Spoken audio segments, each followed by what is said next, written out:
Welcome back to Moose on the Loose. My name's David. In today's top stories, we've got Bell lays off 4,800 people. Justin Trudeau reacts to that news, as well as what Putin said about him in the Tucker Carlson interview, as well as Pierre Poilievre absolutely rips Sean Fraser a new one. It is beautiful. It is beautiful. But first off, we got this little clip from the House of Commons. House of Commons on Friday, a little bit of ghost town. There's not too many people in there. Backbenchers are moving forward, but you got to check this one out. House, we have a plan to fight climate change, and we have a plan to support farmers.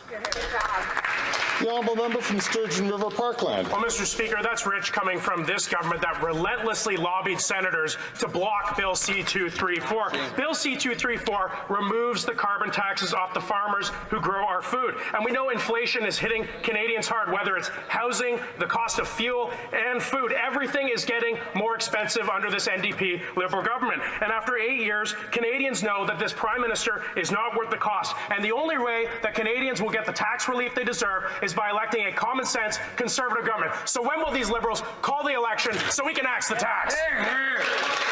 The honourable Parliamentary Secretary to the Minister of Agriculture and Agri-Food. Well, Mr. Speaker, the truth comes out. They want to go into an election. No Canadian wants to go into an election right now. This is so dumb. What a dumb statement. Listen to the Conservatives react to that. And again, our support for farmers has been consistent. We supported our supply managed sector. We supported our farmers, helped transition towards a greener economy. That's why we've invested $1.5 billion that helps farmers directly on the land to ensure that they can provide some technology for farmers. This guy's all flustered. He doesn't know how to react to that. Look, even this guy's smiling and laughing. He's like, dude, you kind of got owned there. Anyways, let's jump into the Pierre Poilievre clip next. So this here, Pierre Poilievre just destroys Sean Fraser. Sean Fraser is the housing minister. He used to be the immigration minister. If you're wondering why we're having so many problems in Canada, it's because that fool, that absolute bonehead, was in charge of two of the most important aspects of Canadian life. Work no longer pays. You make it. Trudeau takes it. Housing costs have doubled under Trudeau and the NDP, to the point where Vancouver is now the third most expensive housing market in the world. There's a connection issue in the original feed. $168. Now it's $3,528. According to National Bank, it now takes 29 years for the average Vancouverite to save up for a down payment. Before Trudeau and the NDP, you could pay off your mortgage in less than that time. Vancouver has the highest average asking rents of any municipality tracked. And what does the government do? The city of Vancouver adds $1.3 million to the cost of every newly built home with its heavy red tape and regulation and taxes. And so what does Trudeau do? I would punish the city of Vancouver for blocking home building. I would give them fines for their incompetence. Justin Trudeau and his incompetent housing minister, who ruined our immigration system, give more money to Vancouver City Hall so they can hire more bureaucrats to block more home building. And today, the incompetent Sean Fraser, who destroyed our immigration system with his terrible decisions and caused chaos in our communities, now is our housing minister. He's going to show up with yet another photo op and another big check. He is the worst immigration minister we ever had, and he is turning out to be the worst housing minister we've ever had. And I hope the media will not just throw him softball questions and throw rose petals at him as the media. I know the media out here is much better than the bought and paid for Ottawa Press Gallery, so we know they'll do better. He is the worst immigration minister we ever had, and he is turning out to be the worst housing minister we've ever had. The worst problem, though, is crime and chaos is running rampant out of control after 8 years of Justin Trudeau. Extortion has risen by 218% under Trudeau and the NDP. That's a tripling of the number of people who've been threatened. Small businesses in communities like this one getting letters that if they don't sign over their life savings to foreign criminal networks, they'll have firebombs thrown through their windows. Their kids will be kidnapped. Bullets will fly through the windows of their homes. This is insane, and it should not be happening in Canada. But yet, after 8 years of Trudeau and the NDP catch and release policy, it is everywhere. It's pretty crazy that I moved into a town here. It's a small town on Vancouver Island that was known for its crime. And despite that, I still moved here because it was the cheapest place to live after going through a divorce. To think now this is a safer place to live than a lot of major cities is crazy. I mean, what just happened with the woman being unalived in Calgary the other day out front of an elementary school? You've got all the different, the extortion, the robberies, the carjackings in Toronto. It seems every major city in Canada has a different flavor of crime, and it just keeps getting stronger and stronger. So next up, we've got Poopy Pants Justin Trudeau, who's not happy about this. So CTV canceling most noon and weekend newscasts as Bell cuts 4,800 jobs. 4,800. Now, why would they be cutting so many jobs? Well, it's in the numbers. If we look down here, Bell announced it would be selling off 45 radio stations, closing more than 100 The Sources stores. Most people buying that stuff on Amazon.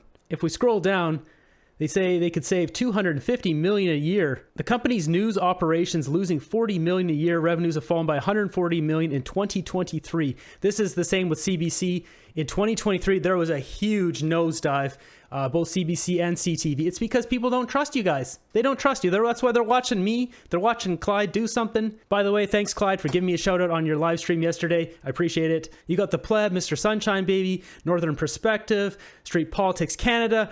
That's what people are watching because we're the trusted source now of news. That's why. I mean, these big giant corporations, they don't know what's going on. They think that they can just peddle this Trudeau nonsense and people will keep believing it and watching it. They're not. They're watching people like me, Clyde, all the other guys, because we don't have any financial interest. There's no guy coming in through the back door there like, here, sirs, your giant briefcase full of cash. Like, there's no cash coming in here. There's no financial incentive for me to push one story over the other. Trust is everything in media. You guys should have learned this over the last 40 years. You lost a trust. It's really, really hard to get it back. I've personally uploaded over 1,100 YouTube videos over the last 9 years. And the main thing I learned early on, very early on, is the audience trust is everything. You cannot deceive. You do not mislead. The audience, you treat them like the most perfect flower, the most amazing chocolate egg. Whatever you want to, whatever the analogy is, you want to delicately cradle and protect that. Having an audience online is kind of like those guys who move windows. You know, there's two guys and they hold the window and they walk across the street. You do absolutely everything possible to protect that window. You make sure you don't drop it. You make sure there's no cars coming. It's not raining. There's no hail. There's no rocks being kicked up. You protect that window at all costs. Weird analogy, but I think it works. With that said, Trudeau is poopy pants and pissed about it. Hey, good morning, Prime Minister. Colin DeMello from Global News. On the Bell Canada layoffs of 4,800 people across the country, your Heritage Minister accused Bell Canada of breaking its promise to invest in local news after receiving $40 million in regulatory relief funding. What is your view of that company's layoffs, and what is your commitment to future government support with that company? I'm furious. This is a garbage decision by a corporation that should know better. We have seen over the past years journalistic outlets, radio stations, small community newspapers bought up by corporate entities who then lay off journalists, change the offering, the quality of offering to people. And then when people don't watch as much or engage as much, the corporate entity says, oh, see, they're not profitable anymore. We're going to sell them off. This is the erosion, not just of journalism, of quality local journalism, at a time where people need it more than ever, given misinformation and disinformation, but it's eroding our very democracy. Our abilities to tell stories to each other of how people's lives are, stories that reflect our own communities and not, central offices in our biggest cities, is part of what binds this country together from coast to coast to coast. With incredible diversity of experiences, of geographies, we need those local voices. And over the past years, corporate Canada, and there are many culprits on this, have abdicated their responsibility toward the communities that they have always made very good profits off of in various ways. And they need, like, as a government, we have been stepping up over the past years, fighting for local journalism, fighting for investments that we can have, all the while fending off attacks from conservatives and others who say, no, no, no, you're trying to buy off journalists. We're trying to support journalism in this country and across this country, but no government can do it alone. Canadians need to demand better, as we will be demanding better from corporate leaders, like in this case, Bell, that are eroding Canadians' ability to know each other, to trust each other, and to trust in the country and the future we are building together. So yeah, I'm pretty pissed off about what's just happened. En français, can you do that again in French? Yeah, he's mad, and I actually think he's mad. So I'm going to go back, and he talks about Putin before this, and that's why. So the Putin interview reaction, you'll see, I think, is genuine anger and frustration, but not because it was embarrassment to Canada, it's because it's embarrassment to him, and that hits him right in the ego. And he carried that frustration through into this bit because of the next question asked. He knows this weakens his position if he can't control what's being said. This is the ultimate fear of these guys, the guys in power who can't control the narrative. They can't control what's being said. I mean, that's why they essentially kind of squelched TikTok in the States, because they didn't like that it was so open. Back when there's this train car that derailed in the States, and all those gas fumes were in the air, and they decided to vaporize them and burn all the fuel off. All that stuff was going live on the TT, but once they made those changes to that platform, you don't really see as much of that real breaking news anymore, because those interests are being controlled by big companies like Vanguard and BlackRock, because they own the railroad. And so it's just the same thing. He wants to control what's going on in Canada, and without the news, he loses a major part of that control. So sorry, Trudeau, but unless you take away freedom of speech on here, but try it, man. You take away freedom of speech on here, and there will be a whole bunch of people, like 10 times more people than Freedom Convoy at Parliament. I can guarantee you that. Take your loss as a man or a boy or whatever you want to identify as, and Trudeau, this is a battle you're going to lose. So next up, Trudeau reacts to Putin calling him out in the Tucker Carlson interview. This is where you can see the rage really flares up, and I've analyzed his facial expressions here. I went back and forth, and really looking at it. It seems Trudeau's, his brow quivers down whenever he's actually getting angry. I still have to go through more footage to really figure him out. He's a well-trained politician, actor. I mean, he is a drama teacher after all, and a politician, so he's a well-trained person, but there was an interview at the end of the year, which I didn't make a video about. I think it was on CTV or whatever. It was a bunch of softball questions with one of his buddies. He was acting like he was drunk, and I realized, oh, that's his actual demeanor. So what we see here on camera is this fake Trudeau all the time. If you watch that one interview where he's talking with his buddy, that podcast in that black room, that's the real Trudeau. Hi, Prime Minister. It's Siobhan Morris from CTV News. You've been such an ardent supporter of Ukraine, but there's been a lot of controversy surrounding President Zelensky's visit here, and now we've heard Vladimir Putin use some of that embarrassment in an interview with Tucker Carlson. How does it feel to know that that visit and your office's role in inviting a former Nazi to a reception? I just gotta stop it real quick there. Notice how she said former Yahtzee. There's no such thing as a former Yahtzee. If you've done the actions of Yahtzee, you don't get to wipe that clean off your slate. I'm sorry, but these paid off media, give me a break. Is creating hardship for an ally. Vladimir Putin chose to invade a neighboring sovereign country, violating the rights, the sovereignty, the territorial integrity of Ukraine, and violating the rules-based order that underpins the safety, the security of all of us living in democracy, in free democracies around the world. He will, of course, use whatever propaganda he can engage in, but I can tell you, Canadians will not be fooled.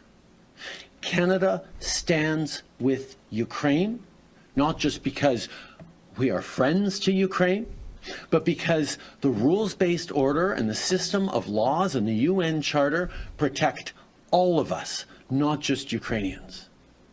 So we will continue to be there with Ukraine for as much as it takes, for as long as it takes. Unfortunately, we see the lengths to which Russian propaganda will go to try and impact public opinion, to try and twist things the way we want to. Unfortunately, we saw recently the Conservative Party of Canada, that is anchored in so many Ukrainian Canadian communities across the prairies, fall prey to Russian disinformation and misinformation and vote against a modernization of a free trade deal with Ukraine that Ukraine desperately needs, that President Zelensky asked us to support, all of us in Parliament, asked us to support so that Ukraine could rebuild and reconstruct and recover when this terrible illegal war by Putin is over.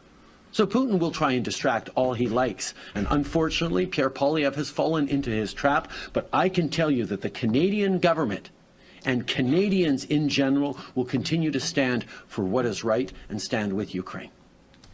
That free trade agreement, they just want to do amendments to add a carbon tax to it. That agreement was already in place. We can already trade with Ukraine. That was put in there by the Harper government. So this is just more Trudeau nonsense as usual. If you watch it back when he says Canada stands with Ukraine, just like if you look at his eyebrows, it like twitches down, and he's got some quivering that goes on right in the middle of his brow here. And that quivering only comes when you actually have real emotion. It's kind of like the way to simulate that is if you tense your neck like this, that muscle there is called the platys. It's a sheet muscle that goes over your neck to protect it. There's no like physiological function. There's no real function of that except it provides armor to your neck, right? If you tense that muscle and then squeeze the back of your neck, right where your head, the bone on the back connects to your rector spinae, the top of your spine here, right near the 7th cervical vertebrae. You squeeze your neck. I don't know if you guys can see that, but the head should be vibrating.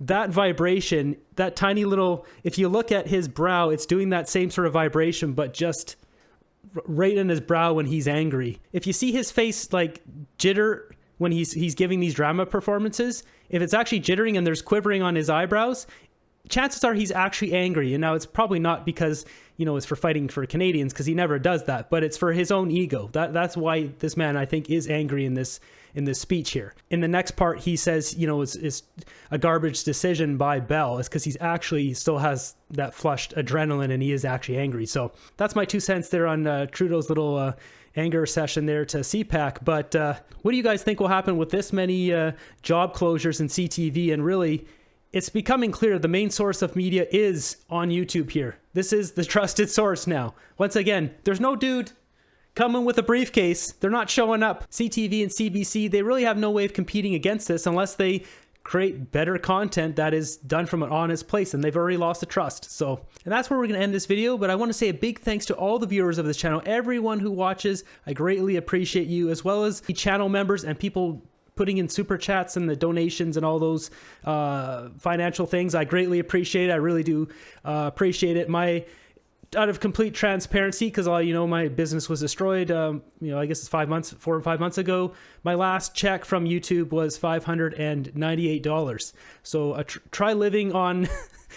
Try living on $598. Obviously, I can't. I've been living off savings, which is what's been happening. But I really appreciate the donations and the super chats and all that stuff, and the memberships. You guys are amazing. Thank you. With that, hope you guys stay warm, stay fed. I'll see you guys in the next one.